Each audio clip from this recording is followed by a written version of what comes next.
Olá, nós estamos começando agora o nosso curso de Fundamentos de Física Experimental. Nessa primeira parte, nós vamos conversar um pouco sobre alguns temas ligados à metrologia.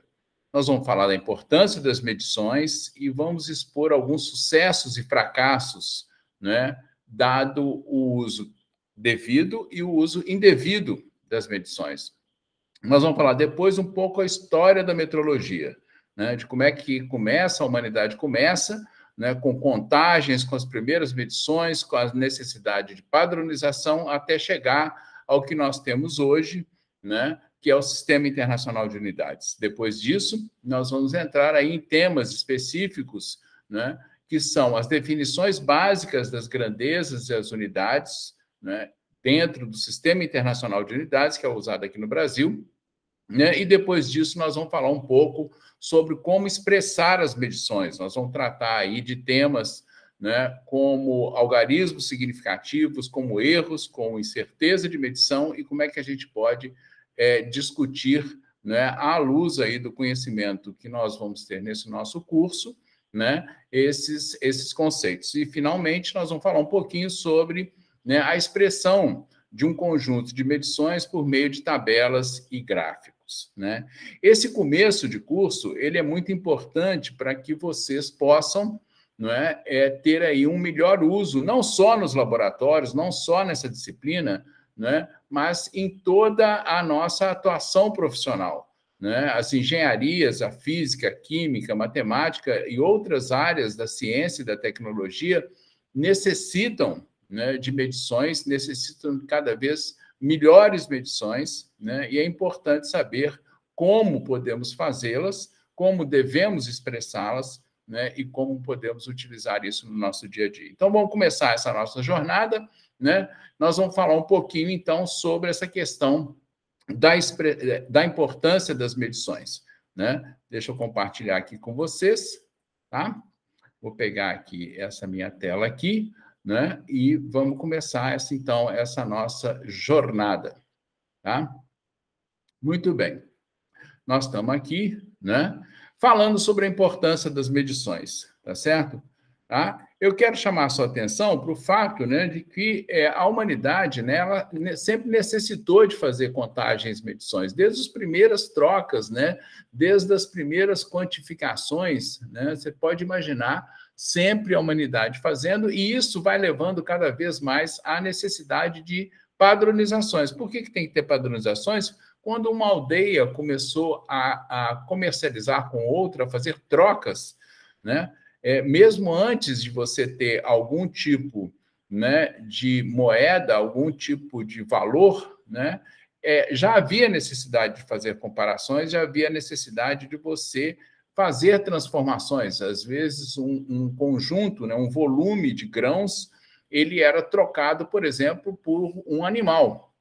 E você tinha que fazer algum tipo de quantificação aí para fazer essas trocas, né? Bom, a gente sabe hoje em dia, né, que todo o desenvolvimento tecnológico ele precisa de cada vez melhores medições e o uso inadequado pode levar a problemas muito graves, né? Vamos falar um pouquinho de algumas dessas situações, né? Uma situação exemplar que a gente pode tratar, né, é a que aconteceu com essa sonda que foi lançada a Marte em 1998 para explorar a atmosfera marciana. O custo desse projeto foi da ordem de 320 milhões de dólares, né?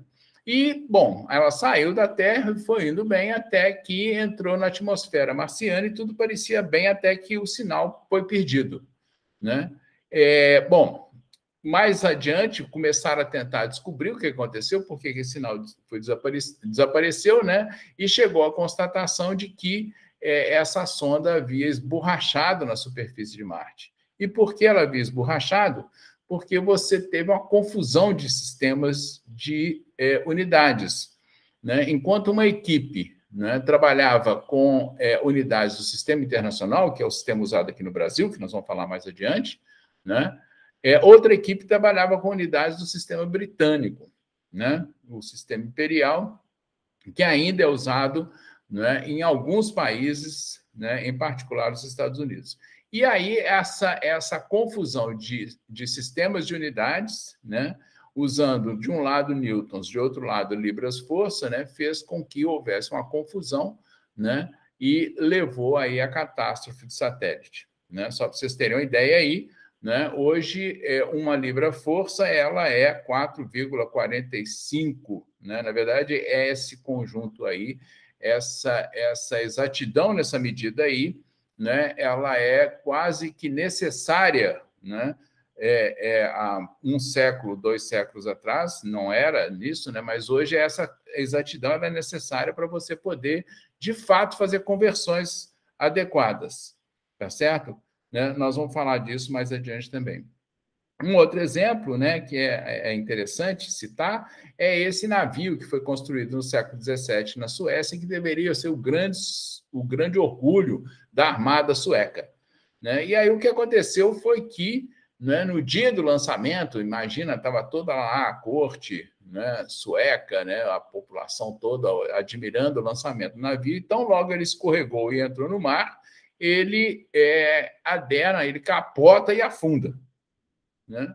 E aí foram descobrir a razão do seu afundamento, né? Isso foi agora, no século XIX, no século XX, perdão, é que descobriu que ele tinha mais peso de um lado do que de outro. Por quê? Porque o pessoal da construção, né, ao fazer as medições, de um lado usaram uma régua, do outro lado usaram outra régua, então mais ou menos parecido, né? Você vê, né?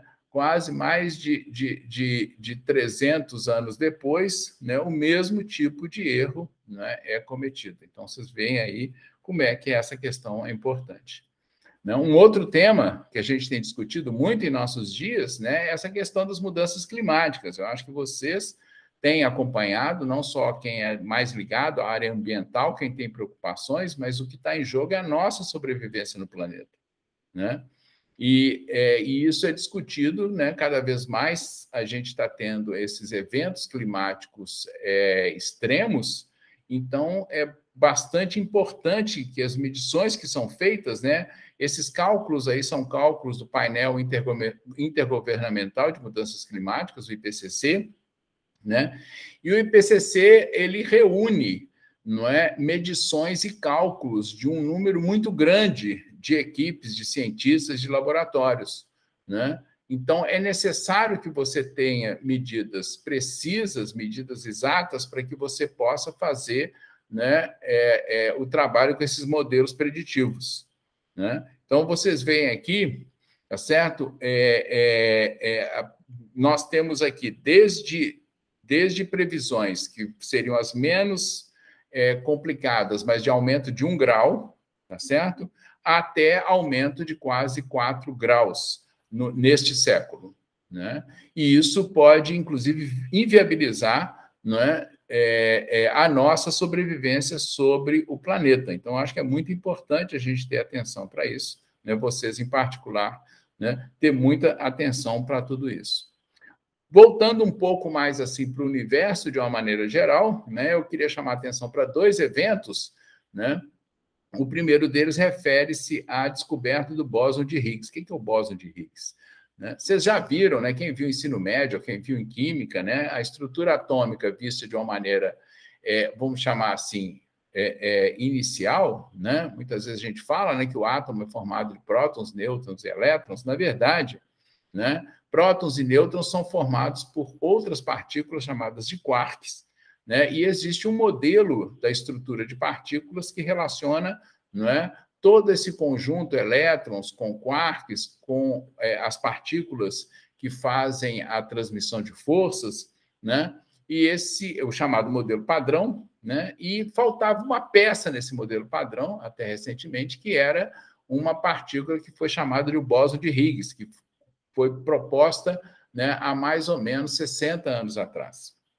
E ela foi descoberta agora recentemente, né? E essas 2 curvas, azul e vermelha, que vocês estão vendo aí, são as curvas que denotam, né, as medições feitas. Vocês podem ver, inclusive, as barrinhas de erro, como a gente costuma dizer, né? São as incertezas nessas medições, né? E a exatidão e precisão dessas medidas permitiram, então, que a gente pudesse, né, que os cientistas do CERN, né, que é o maior laboratório do mundo, né, que fica ali na Suíça, tá, pudessem, então, fazer a afirmação da descoberta dessa partícula. E um pouco também, para falar de universo, né, também recentemente, né, agora mais recentemente, nós vimos a primeira fotografia de um buraco negro.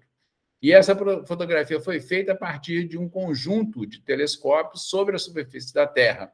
E à medida que a Terra vai girando, é como se você fosse, à medida, pensa você está numa roda, né? E aí, cada hora que você chega de frente para o telescópio, você bate uma fotografia. E essas fotografias têm que ser sincronizadas para serem superpostas às imagens, né? Então, ao fazer isso, tá certo? Você precisa de medições aí que é da ordem, né, de trilionésimos do segundo, certo? Vou falar uma trilionésima do segundo. Se você lembra do GPS, né, você, quando usa o GPS, você está usando frações, né, muitas vezes da ordem de 10 a 6 ou 10 a 9 do segundo para poder fazer as medidas sobre a superfície da Terra, né? Todo mundo já usou, em alguma medida, imagino, né, o GPS ou algum sistema de localização, né? Então, por conta da precisão, né, dessas medidas, é que foi possível, então, né, bater essa foto aí, né, do buraco negro. E aí eu chego, né, para encerrar essa nossa primeira conversa, tá certo?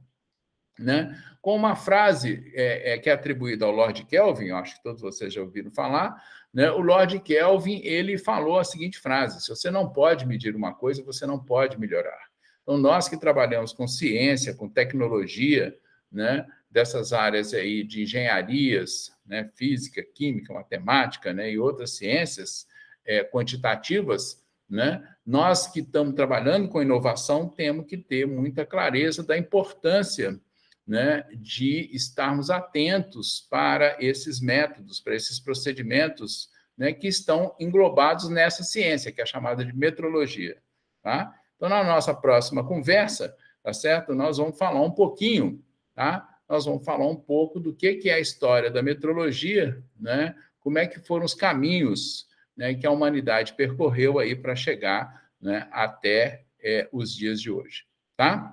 Então, seguimos adiante.